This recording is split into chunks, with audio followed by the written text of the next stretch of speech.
Good morning students.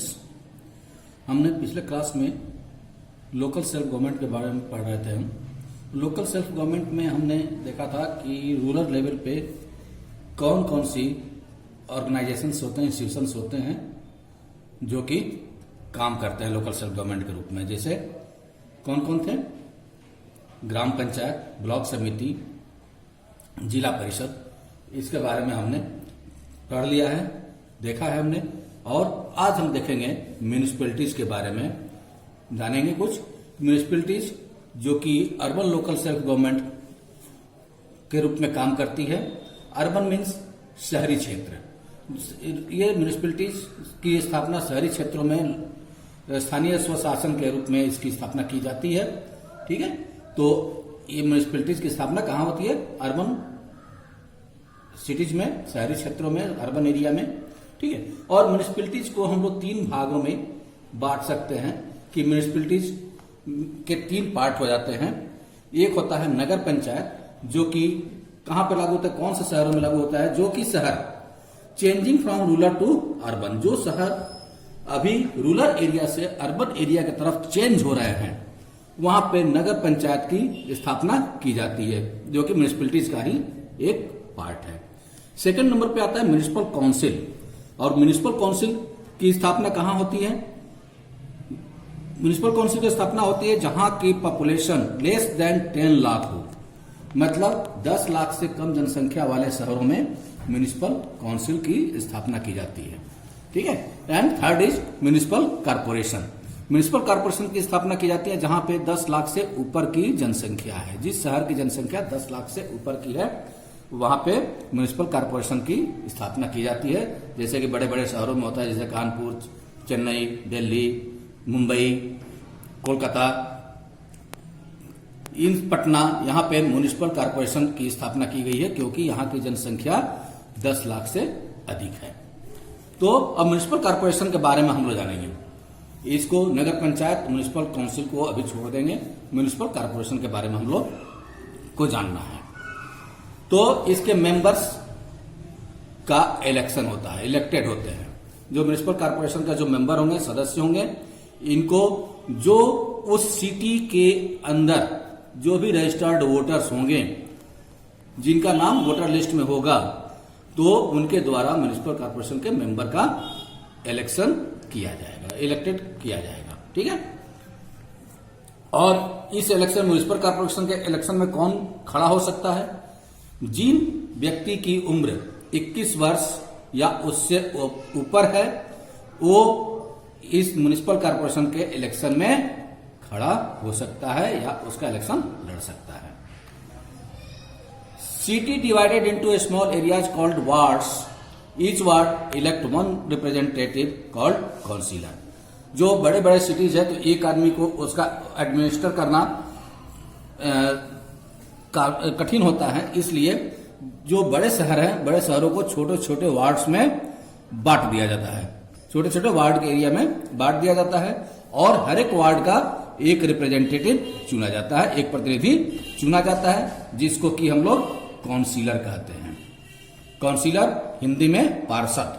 ठीक है, आपने सुना होगा कि शहरों में पार्षद का चुनाव होता है। ठीक है, तो काउंसिलर का चुनाव हर एक वार्ड में किया जाता है।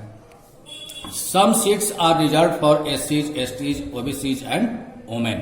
ठीक है, और इसके चुनाव में जैसे कि MP MLA के चुनाव में भी होता है कि कुछ सीट्स जो होता है और schedule caste, schedule tribes, other backward class या वोमेन के लिए रिजर्व होता है। ठीक उसी तरह से म्यूनिसिपल कॉर्पोरेशन के चुनाव में भी सीट्स रिजर्व होते हैं। MPs and MLAs from the city become members. Some distinguished residents of the city are appointed as members called aldermen. Okay? तो MP और MLA जो उस शहरी एरिया के होंगे, जितने भी MP MLA होंगे उस शहरी एरिया के, वो ऑटोमेटिकली म्यूनिसिपल कॉर्पोरेशन के सदस्य बन जाते हैं। ठीक है, और इनके अलावा कुछ रेजिडेंट्स, कुछ निवासी होते हैं उस शहर के, जो कि काफी पॉपुलर होते हैं, काफी फेमस होते हैं। उनका चुनाव एक तरह से नॉमिनेट किया जाता है और उनको इस म्युनिसिपल कॉर्पोरेशन का मेंबर बनाया जाता है, जिनको कि एल्डरमैन कहा जाता है। ठीक है। और members of the corporation elect A mayor, तो प्रिजाइड करने के लिए, उसकी अध्यक्षता करने, म्युनिसिपल कॉर्पोरेशन की अध्यक्षता करने के लिए, मीटिंग की अध्यक्षता करने के लिए या कुछ कहने के लिए किसी अध्यक्ष की आवश्यकता होती है, तो जितने मेंबर्स चुने जाते हैं म्युनिसिपल कॉर्पोरेशन के, सभी मिल करके अपने में से ही एक मेयर का चुनाव करते हैं, जो कि प्रिजाइड करने का काम करता है। म्युनिसिपल कॉर्पोरेशन का टर्म होता है, अवधि होती है 5 इयर्स की। ठीक है। Municipal corporations functions are carried out through various committees which look after about health, education, water supply, etc.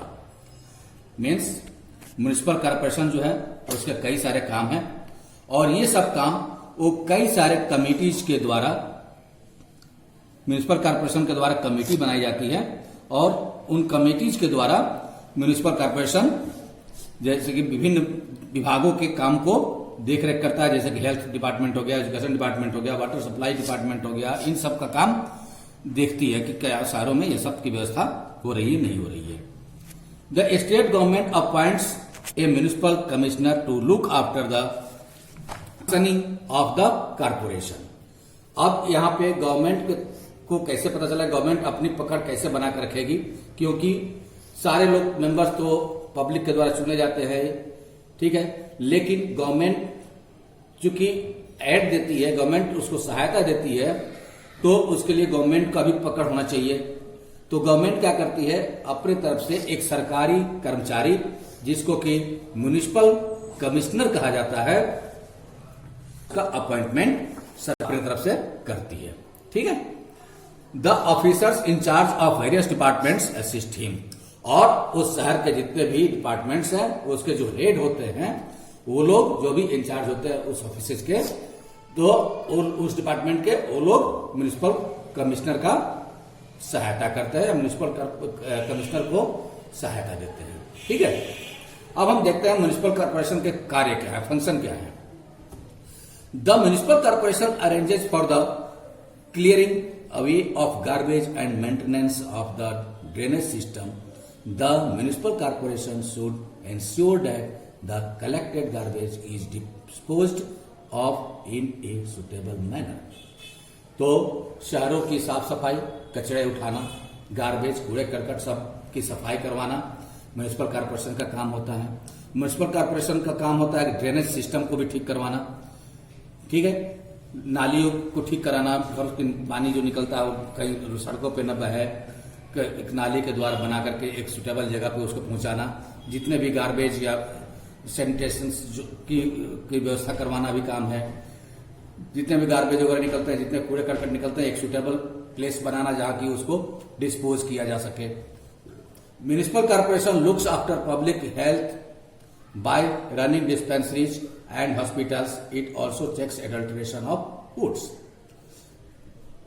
तो म्युनिसिपल कॉर्पोरेशन के द्वारा पब्लिक हेल्थ यानी जनता के स्वास्थ्य की देखभाल के लिए डिस्पेंसरीज भी चलाए जाते हैं, और हॉस्पिटल्स भी चलाए जाते हैं, खोले जाते हैं।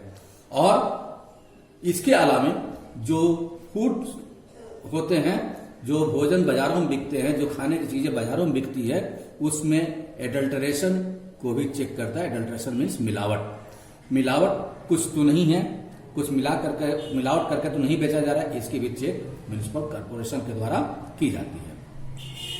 It arranges for drinking water supply and street lighting and fire fighting. Municipal corporation के द्वारा ड्रिंकिंग वाटर सप्लाई की व्यवस्था की जाती है। स्ट्रीट लाइटिंग यानी गलियों में जो भी लाइटिंग होती है, सड़कों के किनारे, गलियों में स्ट्रीट लाइटिंग की व्यवस्था की जाती है। फायर फाइटिंग की, आग लगे तो आग लगने के बाद फायर एक्सटिंग्विशर की व्यवस्था करवाना, फायर ब्रिगेड की व्यवस्था करवाना, ये सब म्युनिसिपल कॉर्पोरेशन का कार्य होता है। It records birth and death certificate, death and issue birth and death certificate. तो जो म्युनिसिपल कॉर्पोरेशन के द्वारा उस शहर में या उस क्षेत्र, उसके एरिया में, उसके क्षेत्र में जितने भी जन्म और मृत्यु होते हैं, उनका प्रमाण रखा जाता है, उनका रिकॉर्ड रखा जाता है, और उनके लिए क्या इश्यू किया जाता है, बर्थ और डेथ सर्टिफिकेट भी म्युनिसिपल कॉर्पोरेशन के द्वारा इश्यू किया जाता है। द म्युनिसिपल कॉर्पोरेशन में run its own schools and help maintain public libraries, museum, park and juice. तो म्युनिसिपल कॉर्पोरेशन शिक्षा की व्यवस्था को सुदृढ़ करने के लिए अपने क्षेत्रों में स्कूल्स भी चला सकता है, स्कूल की व्यवस्था कर सकता है। पब्लिक लाइब्रेरीज जो होती है शहरों में, उसके मेंटेनेंस भी कर सकता है। म्यूजियम, जो म्यूजियम शहरों में होते हैं अक्सर, तो उस म्यूजियम की देखभाल भी करता है। पार्क जो शहरों में होते हैं उसकी व्यवस्था करता है। जू मीन्स चिड़ियाघर की व्यवस्था अगर है, चिड़ियाघर है शहरों में, तो उसकी देखभाल म्युनिसिपल कॉर्पोरेशन के द्वारा किया जाता है। The municipal corporation provides and maintains public utilities such as markets, roads, bridges and public toilets. Municipal corporation क्या करता है? पब्लिक यूटिलिटीज को भी मुहैया कराता है, प्रोवाइड करवाता है। जो नागरिक सुविधाएं होती हैं, नागरिक सुविधाओं को भी मुहैया कराता है, जैसे कि मार्केट्स की स्थापना करना, मार्केट्स एक जगह लोगों को बेचने के लिए सामान, मार्केट्स का निर्माण करवाना, रोड बनवाना, ब्रिज बनवाना या पब्लिक टॉयलेट की व्यवस्था करवाना म्युनिसिपल कॉर्पोरेशन का कार्य है। ठीक है, हमने इसका फंक्शन देखा। अब इन सब फंक्शंस को करने के लिए, चूंकि लोकल सेल्फ गवर्नमेंट है ये, तो मनी कहां से आएगा, पैसा कहां से आएगा, तो इसके लिए हमें सोर्स ऑफ इनकम को भी देखना पड़ेगा कि इसके म्युनिसिपल कॉर्पोरेशन के सोर्स ऑफ इनकम क्या है, जिससे कि ये सब सुविधाएं मुहैया कराए। तो सोर्स ऑफ इनकम हम देखेंगे। तो सोर्स ऑफ इनकम में देखते हैं कि money gets from taxes, fees and government grants. तो म्युनिसिपल कॉर्पोरेशन को जो मनी मिलता है, जो इनकम होता है, वो कहां से? टैक्सेस से, जो फीस होता है फीस से, या गवर्नमेंट ग्रांट्स देती है, ऐड देती है, कुछ पैसे देती है अपने क्षेत्रों में काम करवाने के लिए। Collects property tax, municipal tax from shops and markets, water tax etcetera. तो क्या करती है? प्रॉपर्टी टैक्स, संपत्ति कर भी उगाही करती है म्युनिसिपल कॉर्पोरेशन। म्युनिसिपल टैक्स कुछ चीजों पे लगता है, वो भी लेती है। फिर उसके बाद से म्युनिसिपल टैक्स किस पे लगे? जैसे कि दुकान है, म्युनिसिपैलिटी की दुकानें हैं, मार्केट्स म्युनिसिपैलिटी की है, उस पर वो टैक्स लगा देती है। या वाटर टैक्स, जो म्युनिसिपल कॉर्पोरेशन की तरफ से अब जब पानी हमारे घरों में पहुंचता है तो उस पर टैक्स लगता है। तो इन सब चीजों से अपने खर्चे को पूरा करती है। In some cities it collects toll on certain roads and bridges and octroi on goods entering the city. कुछ शहर ऐसे भी होते हैं जहां के सड़कों पे या वहां पे लंबे पुल बने होते हैं, वहां पे टोल टैक्स लगता है। तो टोल टैक्स वो लगता है वहां पे, चूंकि इसलिए लगता है कि म्युनिसिपल कॉर्पोरेशन का उसमें पैसा लगा हुआ होता है, तो उसको कलेक्ट करने के लिए टोल टैक्स लगाया जाता है, जिसको कि म्युनिसिपल कॉर्पोरेशन लेता है। और ऑक्ट्रॉय मीन्स चुंगी भी लेता है जब एक शहर से दूसरे शहर में कोई सामान जाता है, सीमा पार जब जाता है, तो वहां पे कुछ जगहों पे, कुछ शहरों में चुंगी ली जाती है, ऑक्ट्रॉय लिया जाता है। Civic communities provided by local self government, ये तो हमने देखा कि कहां से उसको पैसे आते हैं, कहां से मनी आती है कि वो अपने काम को का निपटारा करता है। ठीक है, ये हमने फंक्शन भी देख लिया, सोर्सेज भी देख लिए। फिर उसके बाद से हम देखेंगे कि the civic communities provided by local self government bodies are mostly maintained out of the taxes paid by us. तो हम देखते हैं कि एक्चुअली में क्या है सोर्स ऑफ इनकम जो म्युनिसिपल कॉर्पोरेशन की हम जो टैक्स पे करते हैं उसी से वो सिविक कम्युनिटीज या नागरिक सुविधाओं को मुहैया कराती है लोकल सेल्फ गवर्नमेंट। ठीक है, तो हमको ये चाहिए कि हम जो भी है उस जो भी सिविक कम्युनिटीज है उस सुविधाओं को हम एक लिमिट में या जरूरत पड़ने के हिसाब से ही उसको यूज करें। Hence we should try to prevent the misuse of such amenities. Also we should elect efficient representative to enable the local bodies to serve us better. Okay, तो हमें ये चाहिए कि जो भी अम्यूनिटीज है हमको मिसयूज उसका नहीं करना चाहिए, और हमें जो लोकल बॉडी के जो मेंबर्स हैं या रिप्रेजेंटेटिव हैं, हमें ये देखना चाहिए कि वो मेंबर्स एफिशिएंट हो। हमें एफिशिएंट मेंबर्स को, एफिशिएंट रिप्रेजेंटेटिव को चुनना चाहिए जो कि लोकल बॉडीज में यानी स्थानीय स्तर पे अच्छी तरह से सेवा कर सके या अच्छे तरह से वहां के विकास में सहायता कर सके। ओके, आज स्टूडेंट्स हम यहीं तक रखते हैं। इसके बाद हम कोशिश करेंगे डिस्ट्रिक्ट एडमिनिस्ट्रेशन। इसके बाद हम डिस्ट्रिक्ट एडमिनिस्ट्रेशन जानने की कोशिश करेंगे कि डिस्ट्रिक्ट लेवल पे एडमिनिस्ट्रेशन को कैसे चलाया जाता है। ठीक है, एडमिनिस्ट्रेशन। ठीक है, now we in the topic and thank you, have a nice day.